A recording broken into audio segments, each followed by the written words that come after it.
Selanjutnya kita langsung saja ke materi ya. Nah, di usaha Untuk PowerPoint sudah terlihat belum, Pak? sudah, Pak. Sudah ya. Baik, di sini kita banyak sekali melihat penerapan karet di kehidupan kita sehari-hari. Kita bisa lihat itu yang sebelah kiri atas itu adalah conveyor belt. Conveyor belt ini umumnya terbuat dari karet. Itu gunanya adalah untuk mengangkut barang-barang tambang, barang-barang berat seperti itu. Banyak sekali di sini sudahnya terbuat dari karet. Kemudian ada sepatu boot itu juga dari karet. Kemudian o-ring atau bisa disebut dengan seal dan lain-lain itu juga terbuat dari karet. Kemudian sarung tangan yang biasa kita pakai biasanya untuk chemical resistant, untuk penanganan material-material yang iritasi itu juga pakai karet. Kemudian ini untuk transmisi pada mobil juga sama, dia juga pakai karet juga. Kemudian yang bawah lagi adalah ban-ban kendaraan kita. Banyak sekali kita lihat langsung itu terbuat dari karet seperti itu. Kemudian di sini karet itu sebenarnya dibagi menjadi dua, Pak. Itu ada karet alam atau natural rubber. Di sini adalah karet yang bersumber dari alam. Itu dari pohon karet. Kita biasa sebutnya di sadah ya, di dilukai. Itu kemudian muncullah getah dari karet tersebut, kemudian diambil. Itu ada yang berbentuk seperti ini. Kalau bapak-bapak sering lihat Upin Ipin pasti pernah lihat tuh opahnya ada karet tuh di Malaysia. Nah itu seperti ini karet. Kemudian ada yang bentuk cair latex. Nah latex ini diolah lagi yaitu biasanya dari latex kebun itu menjadi sheet rubber sheet. Kemudian ada salap tipis, kemudian lam, kemudian karet konvensional. Di sini ada RSS. Di dunia industri sendiri tuh RSS banyak grade-nya. Itu tergantung pengotornya. Ada RS1, RS2, RS3 seperti itu. Kemudian SIR sendiri juga sama. Itu ada SIR 5, SIR 10, SIR 20 seperti itu. Kemudian untuk dari gambar kita bisa lihat ini yang ini adalah RSS. Kemudian yang di bawah sini adalah SIR itu. Nah, ini untuk karet alam sendiri. Kemudian untuk selanjutnya adalah karet sintetis. Nah, di sini karet sintetis sendiri ada banyak tipenya, Pak. Jadi ada SBR, itu stiren butadiene rubber. Nah, ini karet yang cenderung sama sifatnya dengan karet alam. Ini terbuat dari sintetis. Nah, di sini keunggulannya adalah tidak mudah sobek, tahan gesek. Nah, ini untuk pembuatan ban gitu, mounting, conveyor belt itu memakai karet natural rubber ini, SBR ini. Kemudian NBR atau bisa disebut butadiene nitrile rubber atau karet NBR di sini. Di sini adalah ketahanannya adalah keunggulannya adalah tahan terhadap minyak. Nah, di sini biasanya dibuat untuk seal, O-ring seperti itu yang terkena langsung dengan minyak. Terus IPDM, Pak. Di sini adalah etilen propilen diene monomer. Nah, di sini ketahanannya adalah bagus terhadap ketahanan ozon, steam, dan cuaca. Nah, di sini biasanya sering digunakan untuk outdoor, karet-karet outdoor, Pak. Dan proses bersentuhan langsung dengan steam. Kalau outdoor biasanya kalau di luar negeri itu genteng-genteng dilapisin dengan karet, itu sebagian besar terbuat dari IPDM. Karet silikon di sini. Nah, ini ketahanannya terhadap itu temperatur tinggi itu baik dan temperatur rendah itu baik. Nah, nah, ini pilihan atau nambah nantong pasti ada yang 200 supaya nambah. Nah, di sini mempunyai juga food grade untuk silikon bisa dipakai untuk industri makanan seperti itu. Kemudian karet Viton FKM itu karet eh, sintetis juga. eh untuk poliuretan juga ini mempunyai ketahanan fisik yang bagus. Dia juga kenyal juga, tidak mudah sobek. Biasanya digunakan untuk tatakan pisau cutting, Pak, kalau di industri. Jadi dia ketahanan terhadap sobekan itu sangat tinggi sehingga dia banyak digunakan untuk tatakan pisau cutting seperti itu. Nah, di sini karet sintetis sendiri itu terbuat dari ada yang dari minyak bumi, itu kan, dari batu bara, dari natural gas dan asetilen. Nah, ini untuk sumber minyak buminya bisa kita lihat. Terus ini untuk pembuatan gas asetilen atau kalsium karbida dan ini batu bara. Nah, ini untuk contoh gambar karet sintetisnya, Pak. Ini biasanya kloroprene seperti ini. Nah, dan ini SBR seperti ini biasanya. Ini untuk contoh karet-karetnya coba ya. Kemudian kita lanjut. Nah, masuk ke compounding, Pak. Di sini Pak, compounding Pak Punten, Pak. ya. Jadi kita sudah kedatangan mahasiswa internasional, Abud baru join, jadi mungkin sekarang sudah mulai kalau bisa digabung, Pak. Bilingual. Oh, Karena baru datang. baik-baik. Jadi ini gabungnya dari bahasanya sudah internasional, Pak. Sudah, Pak, katanya. Ya, kita sudah mulai istilahnya compounding, Pak, atau proses mixing suatu rubber. Nah, rubber sendiri di sini terbentuk dari main material atau dari karet sendiri, Pak. Bisa karet sintetis, karet alam seperti itu dicampurkan dengan material pengisi atau biasa disebut filler. Filler sendiri ada dua, Pak, black filler dan white filler. Nah, black fillernya biasanya karbon, Pak. Itu biasanya untuk penguat atau reinforce. Tujuannya untuk penambahan karbon, kemudian penambahan chemicals atau obat-obat untuk tujuan akselerator dan tujuan vulkanisasi seperti itu. Pembentukan ikatan cross-linking seperti itu. Kemudian softening oil atau zat pelunak, Pak. Biasanya digunakan untuk melunakkan suatu karet agar dapat dicapai dengan kekerasan tertentu. Tujuannya seperti itu.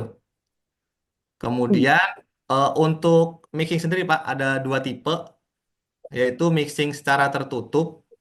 Di sini jadi mixingnya di dalam sini, Pak. Jadi tertutup karetnya, semua bahan-bahan dimasukkan ke dalam mesin sini. Nah, kemudian dia sistemnya tertutup. Jadi bahan-bahan tidak terlihat dari luar. Kemudian yang kedua itu mixing secara terbuka, Pak. Ini secara konvensional. Biasanya dari industri yang kecil itu biasanya dari yang terbuka dulu, Pak, karena harganya jauh lebih murah daripada sistem mixing yang tertutup seperti ini. Sistemnya sama, kita masukkan karet, kemudian karbon, oil, dan juga material-material tambahan lainnya seperti pewarna dan lain-lain. Kadang kan industri karet kan ada yang menambahkan warna juga, Pak. Dengan tujuan misalnya soal sepatu itu kan ada warna macam-macam seperti itu. Tuh. Nah, berikut untuk contoh, Pak, untuk softening oil, Pak. Kita kan tadi ada banyak sekali contoh karet ya, Pak ya. Jadi pemilihan softening oil sendiri ini berdasarkan kompatibilitas, Pak. Karena kalau tidak kompatibilitas, eh, oil tersebut tidak bisa menyatu dengan karet tersebut. Jadi untuk jenis karet butil sendiri, Pak, itu pemakai tipe parafin oil. Kemudian untuk IPDM juga sama, itu untuk memakai parafin oil. Kemudian karet alam itu memakai aromatic oil. Dan SBR juga sama aromatik, BR juga sama. Nah, untuk CR kloropren itu bisa memakai ester dan aromatik. Oh, coklat. Kemudian untuk karet nitril yang tahan dengan minyak itu pakai ester dan aromatik. Untuk contoh esternya bisa pakai DOP, DINP seperti itu. Kita bisa lihat contohnya ini untuk paraffin oil, untuk gambarnya. Ini adalah yang tengah adalah aromatik. Nah, dan yang paling kanan DINP ini termasuk dengan ester seperti itu.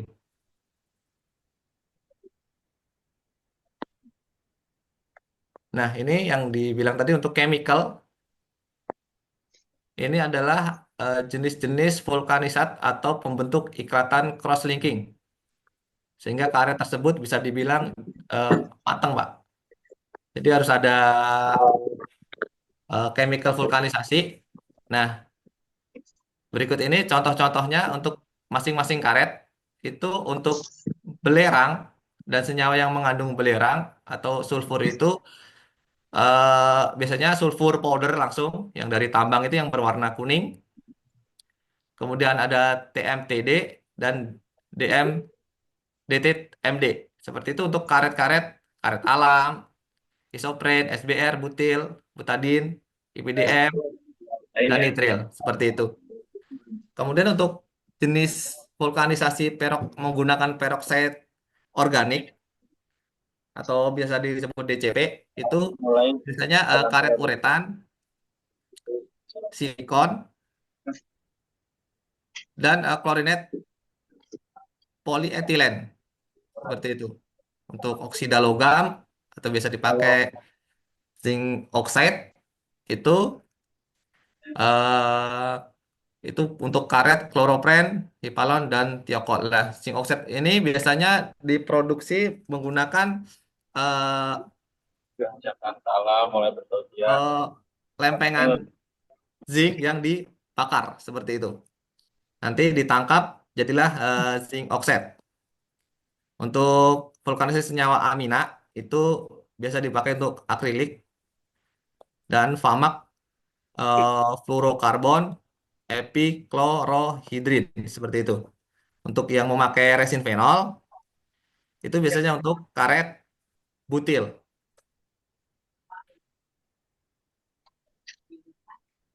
Nah, selain untuk vulkanisasi, Pak, itu juga biasanya ditambahkan untuk akselerator. Itu gunanya adalah untuk mempercepat laju vulkanisasi. Sebagai contoh, eh, untuk metode konvensional itu untuk karet-karet natural rubber yang memakai sulfur itu vulkanisasi bisa membutuhkan waktu 4 jam. Tetapi dengan penambahan akselerator ini, vulkanisasi bisa dipercepat menjadi sekitar 20 menit ataupun 30 menit seperti itu. Kemudian Darujana. Di sekolah Nah, kan ini untuk akselerator sendiri digolongkan menjadi dua, yaitu akselerator primer. Itu udah efeknya kaget. langsung kepada vulkanisasi yang diinginkan. Itu sangat cepat sekali. Contohnya itu ada thiazol dan sulfenamida. Itu contohnya untuk nama dagangnya itu ada EBT, EBTS, dan CBS. Seperti itu.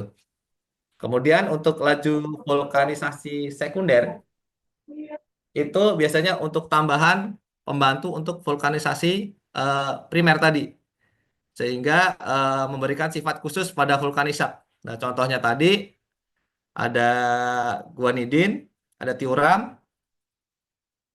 ditiokarbamat, dan tiosulfat. Untuk dagangnya tadi seperti ini. Ada DPG, TMT, TMTD, seperti itu. Jadi banyak sekali Pak untuk eh, chemical untuk rubber ini. Kemudian untuk responnya, ini ada yang vulkanisasinya itu eh, lambat, cepat, semi cepat, seperti itu. Itu masing-masing ada tujuannya. Kita bisa lihat contohnya untuk grafiknya. Nah, ini adalah yang dibicarakan adalah vulkanisasi sangat cepat. Karena apa? Di sini kita bisa lihat torsi. Torsi ini adalah akan semakin tinggi jika ikatan silang yang dibentuk semakin banyak atau menandakan karet tersebut tervulkanisasi. Jadi untuk yang garis mendatar ini adalah waktu vulkanisasi dan yang garis eh, naik ini adalah satuan untuk torsi. Jadi torsinya semakin meningkat, waktu yang dibutuhkan berapa lama seperti itu. Jadi pemilihan akselerator ini Pak, sistem vulkanisasi ini didasarkan pada kebutuhan dari suatu proses. Misalnya proses tersebut harus melewati beberapa proses yang eh, sangat lama atau melalui proses misalnya dari compounding, harus masuk extruder, harus masuk lagi ke proses pencetakan. Seperti itu biasanya memakai yang lama karena apa? Biar karet tersebut atau kompon tersebut tidak terbakar waktu proses sehingga menimbulkan afkir seperti itu. Kalau untuk prosesnya yang sangat singkat itu biasanya eh, dipilih vulkanisasi yang cepat. Karena apa? Itu akan mengefektifkan waktu produksi di suatu perusahaan sehingga nanti produktivitasnya akan meningkat dengan dipilihnya vulkanisasi yang cepat. Tapi perlu dipertimbangkan juga kita saat pemilihan vulkanisasi itu terhadap efek yang terjadi pada produk. Kalau kita pilih cepat tapi proses di produksinya itu melalui beberapa tahap, step akan berpotensi membuat barang tersebut afkir karena istilahnya itu karet sudah matang duluan Pak saat diproses. Makanya kita pilihnya yang lambat seperti itu. Jadi saat pemrosesan extruder dan lain-lain itu masih aman, tidak terjadi pematangan karet terlebih dahulu. Oke, kemudian, nah ini pengaruh ukuran struktur pada karbon. Nah di sini kita dapat lihat penurunan ukuran struktur partikel, tapi strukturnya tetap. Nah di sini kita bisa lihat untuk hardness-nya itu akan meningkat. Kuat tarik itu akan meningkat juga. Nah untuk modulusnya tidak berpengaruh. Perpanjangan putusnya tidak berpengaruh. Kemudian resilience-nya turun atau dispersibility-nya atau pencampuran secara homogennya dia akan turun karena partikelnya kecil, membutuhkan energi besar. Nah, ini kemampatan dimensi atau compression sheet-nya tidak tidak berpengaruh. Extrusion atau shrinkage dan die swell-nya ini tidak berpengaruh. Nah, ini pemilihan karbon di sini kalau di industri itu banyak sekali grade-nya, Pak. Ada karbonnya itu ada N220, 330, 550, 660 seperti itu. Itu biasanya berdasarkan ukuran partikel dan struktur seperti itu. Jadi banyak sekali. Nah, ini kita bisa lihat untuk jenis karbon black dan white fillernya. Di sini ada non black ada silika, ada kalsium silikat, hard kaolin keras dan kaolin lunak. Kemudian kalsium karbonat. Nah, di sini kita bisa lihat pengaruh peningkatan hardness terhadap karbon. Nah, di sini eh, pada karet CR, di sini kita bisa lihat beberapa grade karbon black di sini. Ini ukurannya juga berbeda. Nah, itu untuk peningkatan satu kekerasan itu membutuhkan 1,3 PHR. Nah, PHR ini dalam dunia industri itu part per 100 rubber atau per 100 bagian karet. Nah, di sini kita penambahan 1,3 PHR itu kenaikan kekerasan 1 IRHD untuk karbon black N220 seperti itu. Nanti ada contoh perhitungannya di bawah. Ini cara membacanya seperti ini. Kemudian ini untuk Non blacknya juga sama. Ini silika, kalsium silikat juga sama efeknya di sini. Ada berapa pH-R gitu kan untuk IRHD-nya satu tingkat kekerasannya. Nah, di sini untuk ini untuk SOR ya Pak. Tadi untuk IRHD dan SOR itu ada dua metode yang berbeda pengukuran hardness, tingkat hardness kekerasan suatu karet. Biasa di industri itu memakainya SOR. Nah, di sini ini karetnya sendiri menyumbang 44 kekerasan pada SOR A. Nah, ini untuk natural rubber itu ada 40. Kemudian ini untuk carbon black tadi itu ini setengah bagian dari muatan. Misalnya kita tambahkan 10 pH-R dari carbon black, itu berarti 10 bagi 2 nanti kekerasannya meningkat menjadi plus 5 short.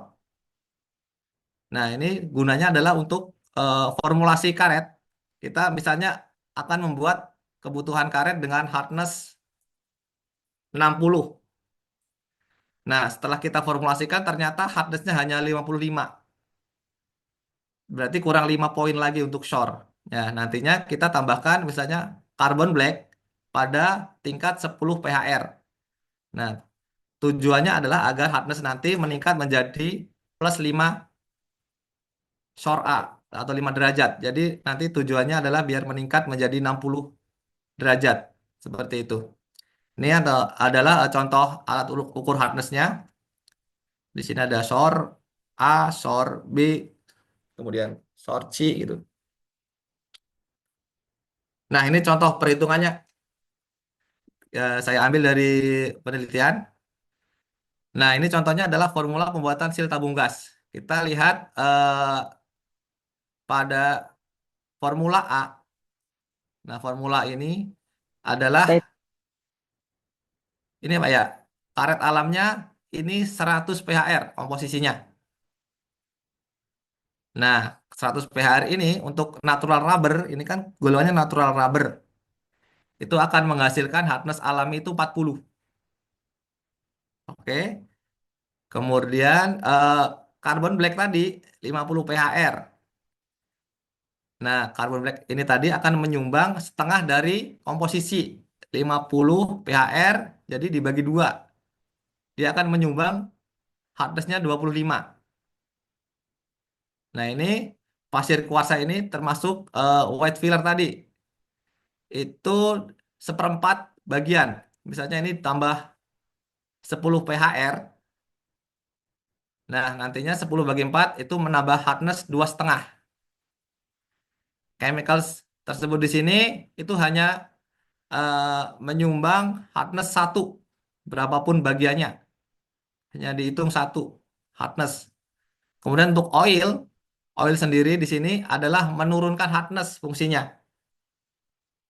Jadi dengan penambahan 10 pH-R di sini, dia akan berkurang 5. Jadi di sini untuk hardness secara teorinya 40 tambah 25 plus 2,5 untuk pasir kuarsa atau white filler untuk chemicalnya plus 1 dan minus 5 dari oil. Nah, di sini kita dapat lihat hardness teorinya itu 63,5 dari perhitungan formula A di sini. Nah, dalam aktualnya dia itu pada jurnalnya tersebut itu aktualnya 60 plus minus plus 5. Nah, ini sesuai dengan teori ini. Jadi di sini adalah contoh formulasi pH-R itu part per 100 rubber itu pasti ini dibuat 100 dan penambahan pH-R di bawah ini efeknya sama seperti sebelum-sebelumnya ini. Oke. Nah, kemudian salah satu item pengujian lagi dalam formulasi karet itu adalah perhitungan berat jenis. Di sini tujuannya adalah ketika kita membuat suatu produk dengan volume tertentu, kita dapat memperkirakan berapa sih karet yang dibutuhkan untuk mencapai produk yang diinginkan. Misalnya dengan volume total itu misalnya 20 cm persegi. Berapa sih kompon yang kita butuhkan gitu kan?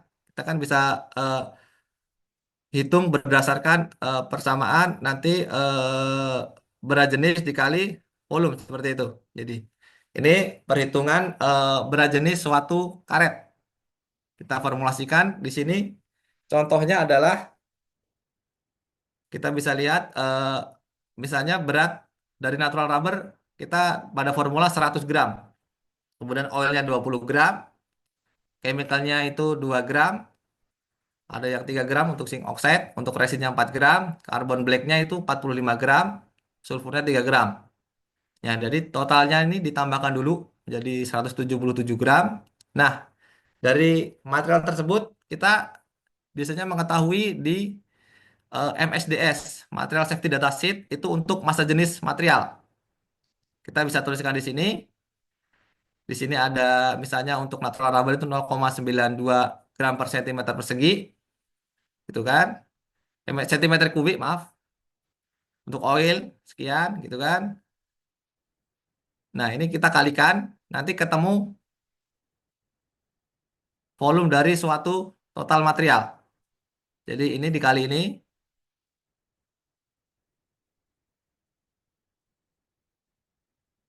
Oh, maaf, ini dibagi ini. Salah, salah, salah. Dibagi. Jadi hasilnya ini untuk volumenya. Jadi kita totalkan untuk volumenya itu 165,4786. Seperti itu. Dengan berat sekian. Jadi untuk massa jenisnya itu ada berat dibagi volume. Jadi ketemunya nanti 1,07 gram per sentimeter kubik seperti itu. Itu untuk perhitungan massa jenis. Nah, untuk di sini pengaruh temperatur dengan waktu vulkanisasi. Nah, vulkanisasi sendiri biasanya di suatu industri itu memakai dua jenis, yaitu pakai pemanas atau plate, kemudian ada yang pakai gas. Itu biasanya autoclave di sini. Di sini ditambahkan steam.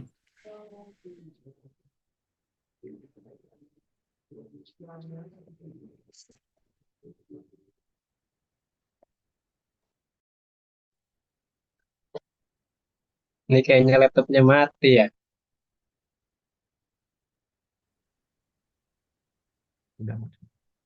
Sudah muncul belum, Pak? Sudah, Pak? Udah ya. Ada Tadi yang kursornya mana? Nah, bentar. Yang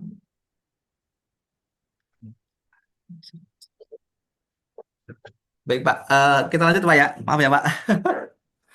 Jadi biasanya di industri itu ada pakai hot plate, pemanas dengan plate, dan ada yang pakai steam, sistem boiler seperti itu. Air diuapkan, dipanasin gitu kan, jadi steam. Ada dua seperti ini. Kemudian di sini ada pengaruh temperatur dengan waktu vulkanisasi, Pak. Dengan persamaan T2 itu atau waktu vulkanisasi pada temperatur yang kita hitung itu adalah waktu vulkanisasi per T1 per 1,5 itu koefisien pangkat T2 min T1 per 10 seperti itu. Jadi di sini semakin tinggi temperatur vulkanisasi itu semakin cepat vulkanisasinya seperti itu. Jadi bisa dilihat pada contoh itu misalnya pada temperatur pertama itu temperatur 290 Fahrenheit itu waktu vulkanisasinya 30 menit. Nah, yang jadi pertanyaan adalah berapa waktu vulkanisasi pada temperatur 310 Fahrenheit seperti itu. Kita bisa hitung langsung. Nanti kita masukkan 30 menit dibagi 1,5 itu koefisien suhu vulkanisasi pada perubahan 10 Fahrenheit. Pangkat suhu vulkanisasi kedua itu 310 dibagi dikurangi 290 dibagi 10. Atau bisa dilihat yang awalnya itu 30 menit Tapi pada saat meningkat sebesar 20 derajat Fahrenheit itu menjadi 13,33 menit atau lebih cepat seperti itu. Kita bisa lihat ini mesinnya ini biasa autoclave, ini memakai steam, kemudian ini memakai plate. Atau lagi di industri konveyor ukuran vulkanisnya lebih besar lagi, bisa mencapai panjang 8 meter sekali curing seperti itu. Nah, ini yang saya bicarakan tadi mengenai eh, tekanan steam terhadap temperatur. Jadi semakin tinggi tekanannya, temperatur juga semakin tinggi seperti itu. Kita bisa lihat di referensi buku-buku juga sudah banyak. Ini pada temperatur 3,6 bar itu temperaturnya berapa sih? Oh, ternyata 148 seperti itu. Jadi kalau kita menginginkan temperatur tinggi, berarti pressure steamnya kita naikkan. Nah, ini langsung ke jenis pengujian. Jadi setelah jadi tadi menggunakan alat-alat yang kita dari mixing, terus dari mixing, terus dari vulkanisasi tadi. Nah, di sini ada beberapa jenis pengujian. Itu adalah yang pertama itu uji kekuatan tarik atau tensile strength. Nah, ini untuk mengetahui berapa sih tenaga yang dibutuhkan untuk memutuskan suatu karet tersebut. Mungkin sama bapak saya sudah diajarkan itu bagaimana tensile strength seperti itu. Nah, terus untuk hardness tadi itu untuk eh, menguji kekerasan karet. Nah, ini untuk compression sheet atau fixed compression itu untuk mengetahui elastisitas karet setelah ditekan pada kondisi tertentu. Nanti ada contoh gambarnya. Ini ketahanan sobek atau tear strength itu untuk mengetahui tenaga yang dibutuhkan untuk menyobek suatu sampel tersebut atau karet tersebut. Jadi nanti karet tersebut ditarik sehingga dia sobek, terjadi sobekan seperti itu. Ini untuk ketahanan retak atau lentur, dia karet tersebut untuk eh, mengetahui bagaimana kinerja karet tersebut saat menerima suatu eh, tekukan berulang seperti itu. Terus ini sama perluasan tusukan itu sama dengan kekuatan fractural crack ini. Bedanya hanya dia ada tusukan pada sampel. Terus ini untuk kekuatan rekat atau adhesion. Nah, ini untuk mengetahui kekuatan rekat suatu karet terhadap suatu bahan. Biasanya kalau untuk industri konveyor, industri bel itu ada kain dan juga ada juga penyusunnya itu ada kanvas istilahnya kan untuk memperkuat suatu karet. Nah, ada juga untuk bel itu ada chord itu kita juga hitung juga berapa sih itu eh, kelengketan suatu karet terhadap chord tersebut atau tali tersebut seperti itu. Ini ketahanan kikis atau abrasion resistant itu untuk mengetahui ketahanan kikis. Ini biasanya digunakan untuk conveyor belt karena biasa untuk ditambang sendiri batu bara dan lain-lain itu kan pasti produk tersebut terkena kikisan suatu material yang dibawanya saat bergerak terus. Jadi menggunakan ketahanan kikis ini berjenis seperti yang dihitung tadi secara teori mesinnya juga ada.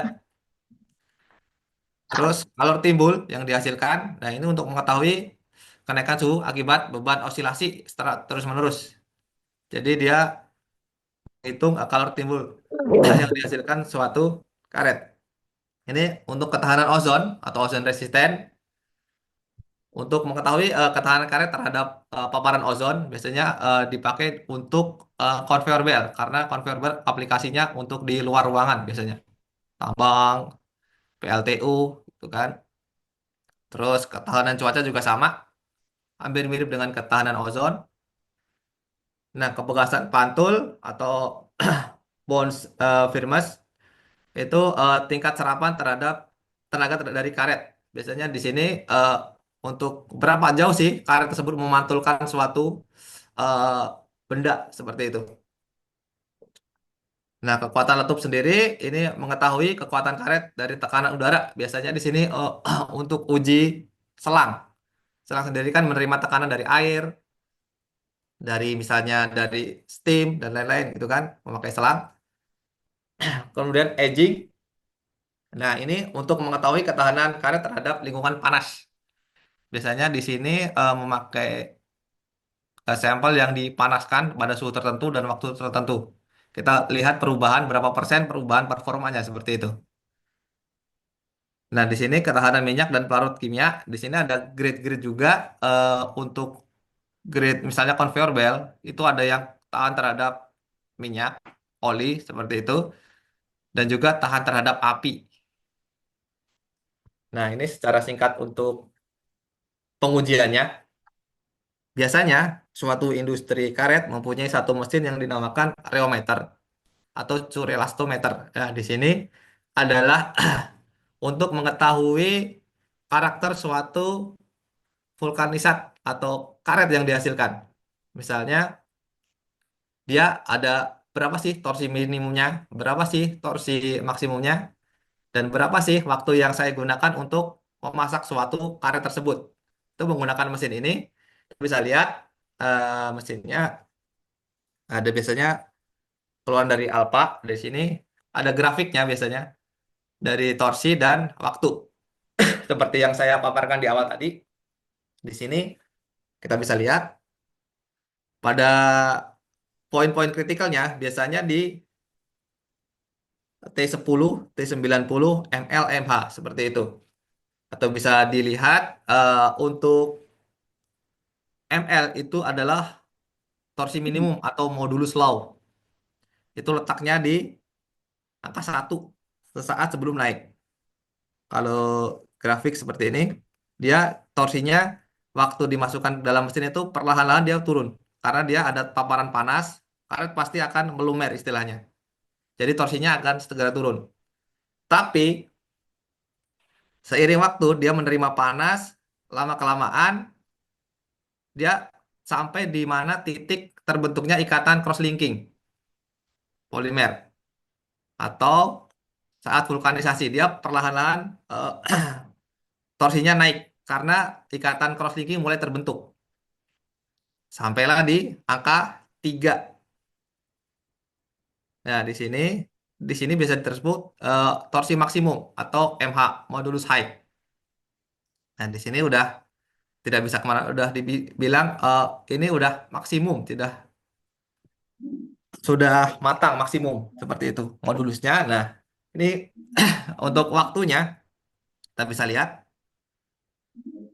untuk T90 sendiri pematangan optimal itu waktu yang menunjukkan 90 derajat tingkat kematangan. Dihitung berdasarkan 9/10 dari modulus High, modulus Low seperti ini. Seperti rumus ini atau bisa disebut laju vulkanisasi. Jadi nanti dari garis ini kita tarik waktunya berapa menit seperti itu. Dari T90 nih. T90 ada waktu pada eh, modulus 90. Nah, selain itu ada viscosity. Di sini berguna untuk mengetahui berapa sih viskositas suatu karet atau kemampuan menyebarnya suatu karet. Nah, di sini bisa digunakan untuk melihat kematangan juga atau bisa disebut waktu scorch. Di sini waktu squat adalah waktu yang dibutuhkan oleh karet untuk mencapai 1/5 muni viscosity. Nah, di sini kita bisa lihat mesinnya seperti ini untuk grafiknya hampir sama kayak seperti reometer tadi, tapi ini bedanya menggunakan viskositas. Tadi torsi. Nah, ini satuannya viscosity, muni unit seperti itu. Nah, ini contoh pengujian untuk tensile strength, elongation strength. Ini kita bisa lihat untuk mesinnya, untuk contoh sampelnya. Nah, kita eh, tarik, dia nanti setelah ditarik dia akan putus. Nah, putusnya ini nanti berapa tenselnya? pada kemuluran berapa persen seperti itu. Kita dapat mengetahui misalnya ini contohnya pada garis ini kita tandain 20 mili. Misalnya putusnya di angka 40 mili berarti elongasinya itu dua kalinya berarti 100. Satu kalinya kan 100% seperti itu. Kemudian untuk hardness sendiri dibagi menjadi banyak shore atau tingkatan. Di sini kita bisa lihat kegunaannya shore A, shore D, shore zero, shore B, shore C. Seperti itu. Kita bisa lihat contoh barangnya dari yang paling lunak, extra soft atau shore zero itu biasanya eh, gummy jelly atau permen jelly Yupi seperti itu. Kemudian gel pada sol itu. Kemudian makin tekanan makin keras. Nah, di sini untuk karet penghapus, untuk ban gitu kan, menggunakan SOR A misalnya. Untuk karet penghapus ini menggunakan SOR A masih bisa. Angkanya 40, tapi di sini untuk SOR 00 di angkanya 80. Perbedaannya seperti itu. Kalau untuk makin ke atas, untuk roda lori itu kan keras. SOR-nya di angka 90 sampai 100 untuk SOR A. Kita menggunakan SOR D karena dia skalanya bisa mengcover untuk barang-barang keras seperti itu kayak helm seperti ini. Untuk harness. Nah ini tadi untuk flag rack. Ini sistemnya bergerak tekukan ini naik turun terus sampai 1000, 2000 sampai 100.000 biasanya untuk standar ya. Nah di sini nanti kita lihat cracknya ada muncul di sini berapa gitu kan. Nah bedanya sama yang pelebaran tusukan tadi untuk sampelnya kita berikan tusukan di tengah-tengah sini. Nah, ini untuk flag crack. Kemudian untuk ozon sendiri, ini adalah pengujian untuk mengetahui ketahanan karet terhadap paparan ozon. Nah, ini untuk mesinnya, biasanya di sini memakai lampu ozon, lampu yang bisa menghasilkan ozon. Sampel kita masukkan. Nah, seperti ini contohnya setelah sebelum dipapar ozon, udah dipapar selama beberapa waktu, misalnya 24 jam, kemudian temperatur tertentu berapa, kemudian kalau setelah terpapar ozon biasanya bentuknya seperti ini, crack. Dia ada crack seperti ini. Nah, jadi gunanya penambahan antioksidan dan lain-lain nanti untuk menghilangkan efek dari ozon tersebut biar tidak crack. Masih tetap mulus seperti ini kalau dia performanya bagus. Ini performanya jelek, dia efek ozonnya membuat karet menjadi crack seperti itu. Nah, ini untuk compression sheet, ketahanan karet terhadap tekanan tertentu. Ini perubahan dimensinya, alatnya seperti ini. Ya ada spacer. Nah, spacer ini nanti sampelnya dijepit di dalam sini.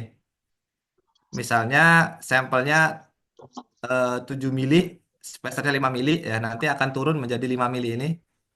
Dengan persamaan ini nanti nilai pemematang tetapnya berapa persen dapat dihitung dengan persamaan ini. Dia akan didiamkan selama beberapa waktu. Misalnya 24 jam, misalnya pada temperatur berapa, seperti itu. Untuk formulanya seperti ini untuk menghitungnya. Baik, Pak. Cukup, Pak. Terima kasih banyak atas perhatiannya. Mungkin udah buka, Pak ya? Bentar lagi.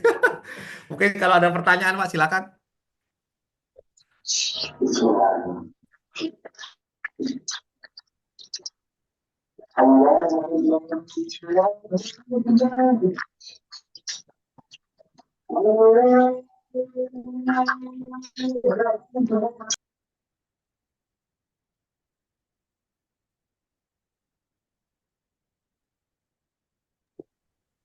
Oke, ini sambil nunggu buka ya.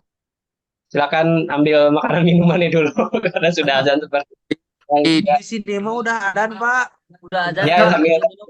dan silakan minum dulu. Kita diskusi bentar habis ini ya. Ya, izin minum Pak. Oh ya, Jadi, silakan.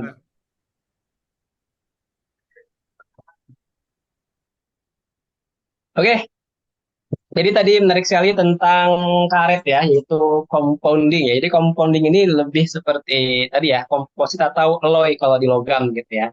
Jadi ya, kita kayak menggabungkan beberapa unsur kimia lainnya dengan karet mentah bahasanya gitu, sehingga dapat meningkatkan karet dan bisa kita sesuaikan aplikasinya, mulai dari glove ya, karet, bahkan latex yang buat praktikum kimia, bahkan yang paling keras sampai ban gitu ya. Jadi tergantung dari berapa kita ingin menambahkan kimia-kimianya ya. Tadi mulai dari katalis, soft, ada yang mulai soft, hard, karbon dan sebagainya. Oke, mungkin ada pertanyaan dari teman-teman di sini. Mungkin dua pertanyaan ya, maksimal tiga. Silakan ada yang ingin bertanya terkait riset karet ini ya, karena aplikasinya sangat luas sebetulnya dan rasanya kita hampir menyentuh karet setiap hari, gitu ya. Silakan. Mungkin ada yang mau riset di sini, gitu ya. Kira-kira tentang apa aja, gitu. Apa dari PHR, gitu Robi dan. Pak. Oh iya, silakan Rob. Silakan. Izin. Jangan di mute kalau mau nanya. Nah, Oh, izin Pak ke slide yang perhitungan. oh, perhitungan Pak.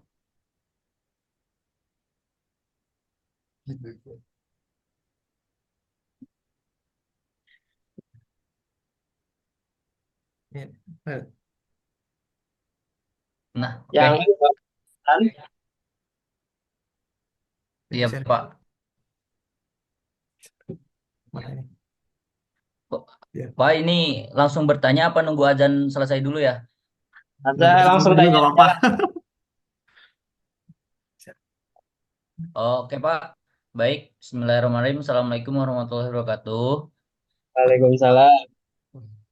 Sebelumnya perkenalkan Pak, nama saya Robi Rizky Ramadan. Saya sedikit kebingungan Pak mengenai perhitungan terkait riset karet ini Pak. Yang ingin saya tanyakan,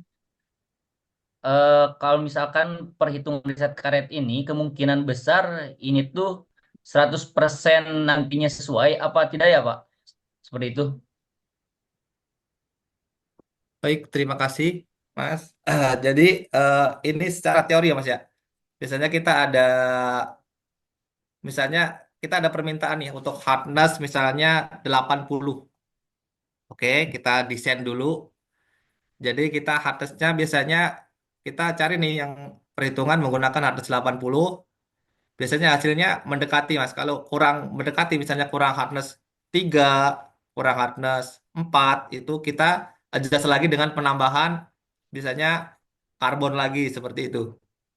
Jadi ini secara teori mendekati. Jadi kita harus aplikasi di lapangan dulu nih. Biasanya ada mesin skala kecil, kita mixing di situ, hardness hasilnya kita uji hasilnya berapa. Oh, misalnya masih kurang, kita bisa adjust lagi seperti itu.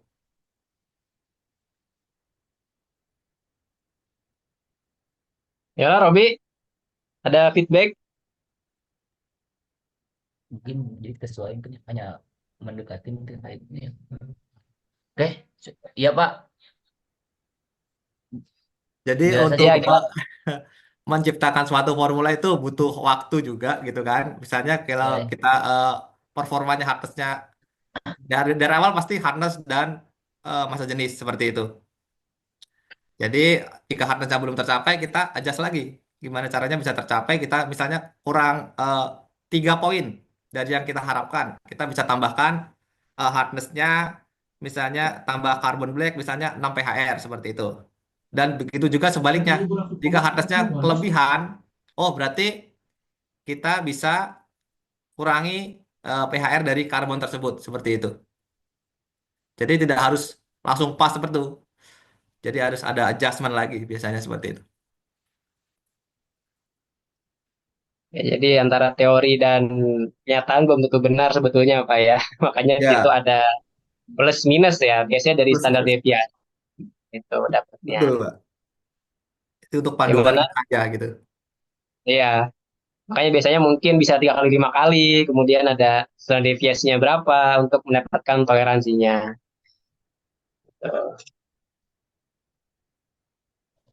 Oke Pak, Gimana, Rob? baik. Terima kasih Pak Terima kasih pertanyaannya. jawabannya. Oke, Iya silakan. Pak. Ada yang ingin bertanya lagi? Saya tambah 2 lagi deh mungkin. Kita selesai mungkin jam 15 juga ya. Paling lama 6:20 lah. Silakan. Ada yang ingin bertanya? Kalau nggak ada, saya yang nanya ini.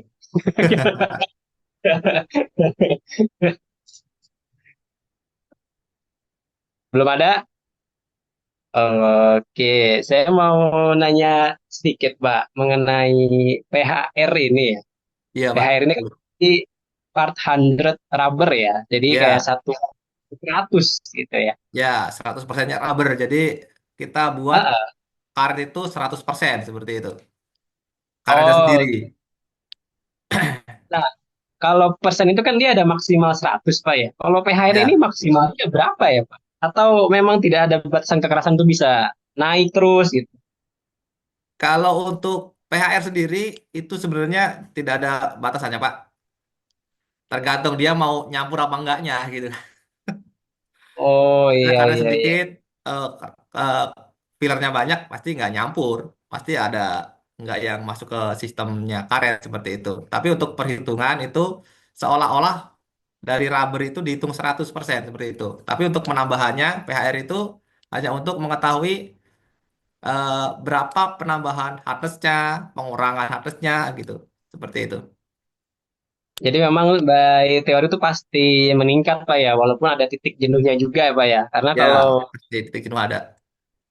nggak larut, akhirnya malah tidak maksimal kekerasannya. Ya, betul, Pak. Oke. Aduh, ini jarang sekali kita bahas karet. Mungkin teman-teman pada bingung juga nih tiba-tiba. Udah kimia, kimia, kimia. Oke, ada pertanyaan lagi mungkin dari yang lain. Silahkan.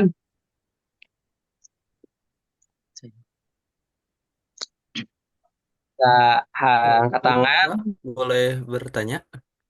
Oh iya, silahkan, silahkan. Ya, Bismillahirrahmanirrahim. Assalamualaikum warahmatullahi wabarakatuh. Waalaikumsalam. Perkenalkan, Waalaikumsalam saya warahmatullahi eh, wabarakatuh. perkenalkan nama saya Fatur Rahman Al-Ghazi. Saya mau menanyakan Pak terkait ini. Kan ini untuk mayoritas di sini kan penambahan harddisknya ya Pak. Iya, Kata Bapak barusan tuh kalau nggak salah kita bisa mengurangi tingkat harddisknya juga. Karena bisa, mungkin bisa. ya karena mungkin misalkan dalam penggunaannya itu membutuhkan elastisitas yang cukup juga gitu. Nah, Iya. untuk persentasenya itu penambahan eh, rubbernya misalkan untuk penambahannya itu materialnya apa, kemudian untuk persentasenya sendiri berapa ya Pak? Karena di sini yang saya lihat nggak ada itu Pak. Mungkin ataukah saya terlewat atau gimana gitu. Kalau untuk presentasenya, untuk hardness sendiri, itu sebenarnya kan biasanya bisa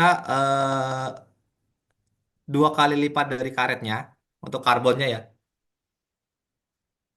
Nah, itu misalnya kalau untuk terlalu keras, kita mau elastis, kita bisa tambahkan eh, oil atau biasa disebut softener kalau di sini. Gunanya adalah untuk dia untuk elastisnya naik, kemudian untuk mengurangi hardness juga, seperti daya tahannya lebih lama, gitu kan. Kalau untuk oil sendiri biasanya dia penambahannya untuk anti crack bisa oil, kita tambahkan oil biar dia lebih elastis seperti itu. Ada juga oil yang berupa padatan, bisa parafin wax seperti itu. Itu sifatnya juga sama seperti oil, itu gunanya untuk anti ozon biasanya seperti itu. Jadi oil padatan atau parafin wax atau lilin itu bisa juga untuk mengurangi hardness seperti itu, Mas. Itu bisa juga ditambahkan untuk formula-formula karet seperti itu. Selain dari oil cair juga dia parafin wax itu gunanya juga untuk ngurangin hardness juga sama, hampir sama. Oh ya, yang poin kelima ya Pak ya, propane oil ini ya. Nah, parafin oil ini yang cair. Nah, ini Oh dia iya, iya. akan mengurangi hardness sebesar minus setengah dari Min- penambahan. Oh, iya. Kalau untuk materi yang lainnya, misalkan untuk penambahannya, softwarenya ada Pak, selain parafin oil misalnya yang umumnya. Parafin ada aromatik bisa aromatik itu bisa itu di umumnya itu ada Minarex dari produknya ya Minarex. Ada juga eh, ada lagi DOS, DOA seperti itu untuk dagangnya. Sama itu gunanya.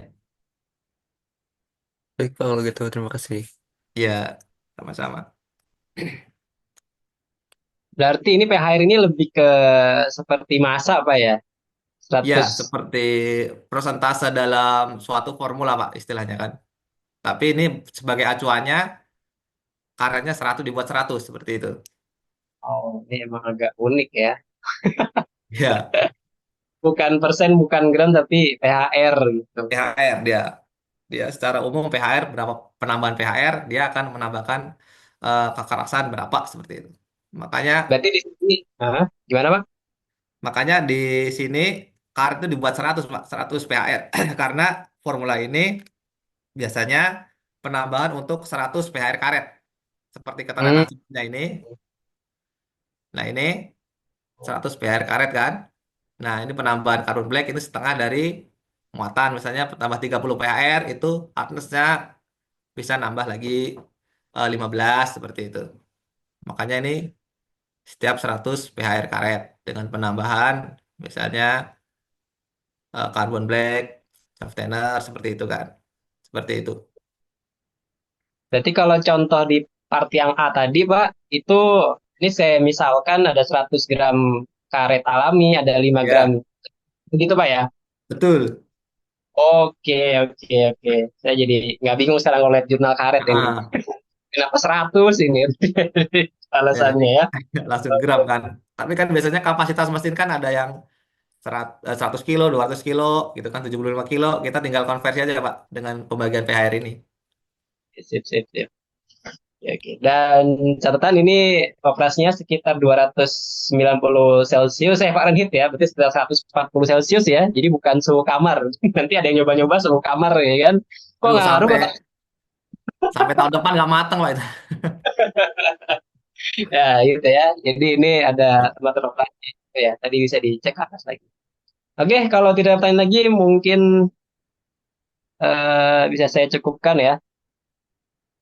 Mungkin ada ini, Pak Anang, kata-kata penutup atau kira-kira riset terbaru tentang karet itu apa sih, Pak? Gitu. Siapa tahu nanti anak-anak tertarik riset tentang karet juga.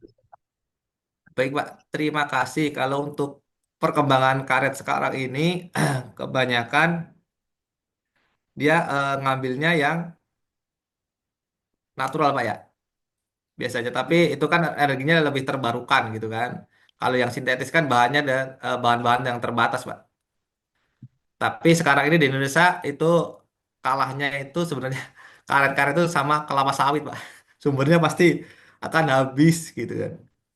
Oh, Lahannya sama. gitu kan. Sekarang ini kan. Dan di Eropa pun juga ada regulasi pembatasan penggunaan karet alam karena itu akan berdampak pada pengurangan hutan seperti itu. Jadi dilema juga, Pak. Kita industri karet tapi untuk penggunaan karet alamnya dibatasin gitu kan karena alasan lingkungan, hutan gitu kan, penggundulan hutan. Jadi kita juga bingung nyari source-nya dari mana gitu kan. Karena mau Jadi pasti butuh kat alam juga, Pak ya, mau nggak mau ya. pasti kita kalau Ya. mau pakai sintetis terus kita nanti tidak terbarukan kan bahan bakunya kan. Kita mau Hmm. pakai alami juga nanti alasannya hutannya yang habis gitu kan. Terus kita mau pakai apa gitu. Ya, ya, ya, ya. Oke, oke. Oke, cukup, Pak. Dari saya cukup Pak. Mungkin dari Bapak silakan. Mungkin terakhir sebelum saya tutup, saya ingin screenshot dulu ya. Jadi tolong di on cam dulu. eh Mungkin bisa di stop share, Pak Anang. Ya baik.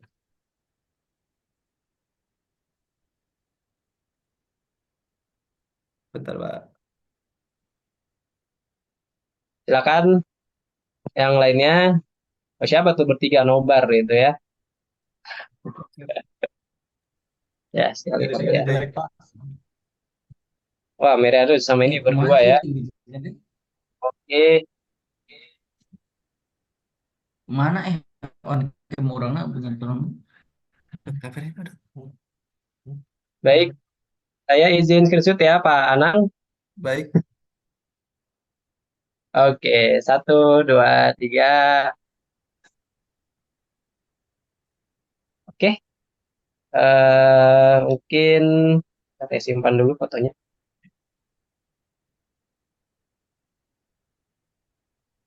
Oke, kalau gitu saya tutup dulu satu pada kita berdoa terlebih.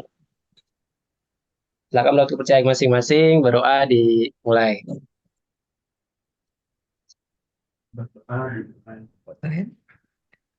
Baik, Mana aja? cukup ya. Itu serius. Terima kasih, Anang, Terima telah kasih. menyempatkan waktu untuk Terima sharing-sharing kasih dengan Kak Dia tuh, Kak Dia bisa gitu. ini bertiga ini alay sekali, ngomong ini.